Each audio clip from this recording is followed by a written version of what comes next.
Une petite descente à ski sur tapis roulant. Le système est déjà très populaire en Hollande. Il vient d'arriver en France et pas besoin d'habiter sur les hauteurs. 2 salles se sont installées à côté de Bordeaux.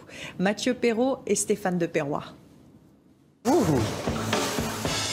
Au premier abord, le concept peut surprendre. Ici, pas de neige, aucune remontée mécanique.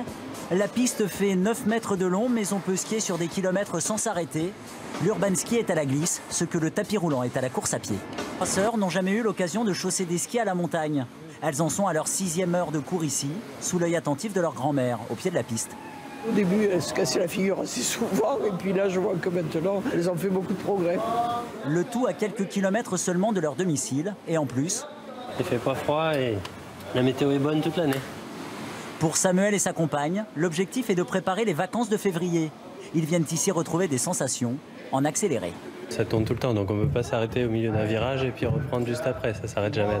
C'est vrai qu'au bout de 10 minutes, les cuisses elles sont chaudes et brûlantes. Heureusement, en cas de chute, le tapis est arrêté. 1 heure avec un moniteur coûte entre 20 et 30 euros, matériel inclus. Et les progrès sont rapides, même si quelques minutes d'adaptation au tapis sont nécessaires lors du premier cours. Au début, j'avoue, quand on est un petit peu stressé, on est un peu tendu, donc le plaisir est un peu moindre. Mais dès qu'on arrive à ce relâchement, on retrouve vraiment les mêmes sensations de dérapage, de prise de quart pour ceux qui connaissent un petit peu. Donc c'est vraiment très plaisant. Bien sûr, il manque les paysages de montagne et l'odeur des sapins. Mais ici, on répond que l'on peut skier toute l'année.